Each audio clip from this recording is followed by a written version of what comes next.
Hi guys, it's Sunday, Charli Wall here, and I'm coming at you to talk about panic attacks.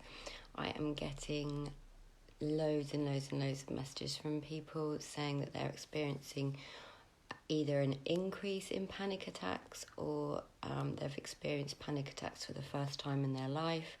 Obviously, at the time of recording this video, it is...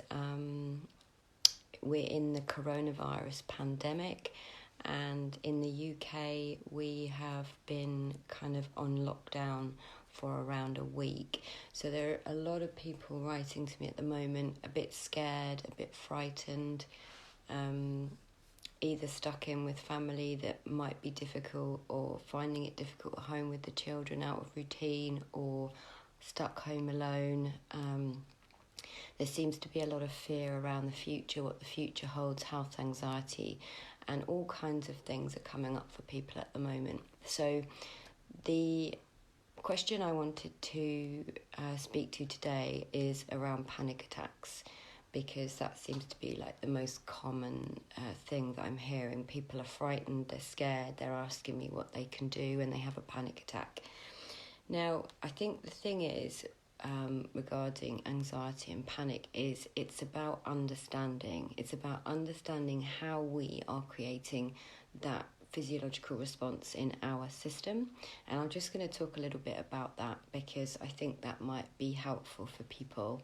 When we have anxiety, and I'm sure you have all heard of the stress response, flight or fright response to stress, that is meant to be activated. So that's a system that's working perfectly. It's working perfectly in everybody, and it was meant to be activated, when we were running away from saber-toothed tigers and all sorts of things like that. It wasn't meant to be activated with us thinking lots of stressful thoughts, either about our parents or our children or our job or our finances. But of course, that is what's happening at the moment, more so than ever. People are worrying about the future. They're worrying about their finances.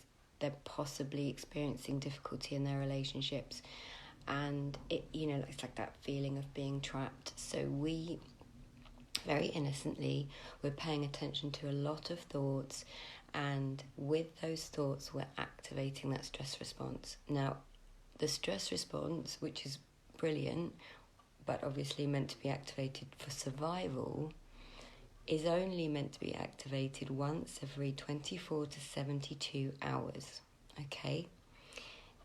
Now, when that is activated, it releases noradrenaline and adrenaline, amongst other things, cortisol, sugar, etc.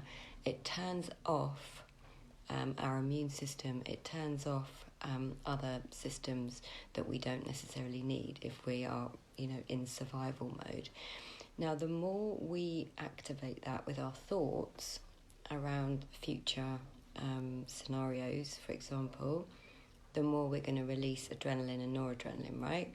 So then we experience a panic attack. Now, when I asked people what they were potentially thinking about before they had the panic attack, 100% of the time people were caught up in their thinking, really worrying thoughts for them, playing out scenarios, getting more and more anxious, and their breath starts to, they start to hyperventilate, their pulse raises, their heart rate raises. So it's understanding what's happening. So adrenaline and noradrenaline get released, but noradrenaline and adrenaline have a half-life of 1 minute, right? So if you're experiencing a panic attack, those hormones are released. The half-life is 1 minute, which means after a minute, there's only 50% left. After 2 minutes, there's only 25% left. So in theory, your panic attack, physiologically, hormonally, should last 4 minutes. 4 minutes. If we don't know that, if we don't know what's happening to our body and why it's happening, we get frightened of our experience, and of course then the system is activated again. All right, so potentially your panic attacks can last a little bit longer than they're supposed to, which is 4 minutes. It's simply a matter of understanding that with our thoughts, we are getting caught up. Like, imagine this little fucker is your thinking, and it's telling you the worst case scenario, and it's telling you, you know, financially you might be a bit fucked, and it's telling you we're never going to get out of this, and it's telling you things are going to happen to your parents. Like, it's telling you loads and loads and loads of stuff. We're listening to that little voice in our head and activating the stress response over and over and over and over again. The more we activate that stress response, the more we lower our own natural immune system. So in terms of like panic attacks, the thing, you know, like what do I do, is understand that when you get caught up in the loop of your thinking, it's a bit like if I shake this snow globe, imagine those are all your thoughts, right? You can't see the word clarity. If I keep shaking this snow globe, it's just going to keep going. And it's a bit like me paying attention all the time to this little fucker in my head, right? Going on all the time, criticising me, predicting the future, etc. If I don't pay attention to that, those thoughts just naturally pass through on their own. And I know that sounds a bit weird, but it's essentially true. They pass through on their own if we don't give energy to them, if we don't give life to them. And if we can see that they're just going to move through us, and we all experience those thoughts, every single one of us, every single human being, but that every single human being has the capacity for clarity if you just set this down. Don't shake it up. Don't pay attention to those thoughts. Just watch them go by. I know that sounds ridiculous. When I say it out loud, I realise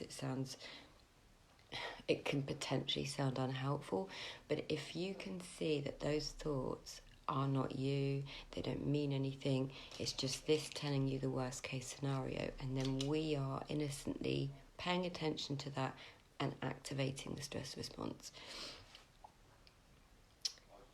So I think what I want to say is that we're all in the same boat at the moment. None of us know what's happening. None of us know what's coming. And I think a lot of people are feeling frightened. But if you can hold on to the fact that every time we follow a thought train that doesn't serve us, we feel like constricted, we feel closed off, we don't have clarity, we don't have access to common sense, right? Common sense and inner wisdom, which is within every single one of you.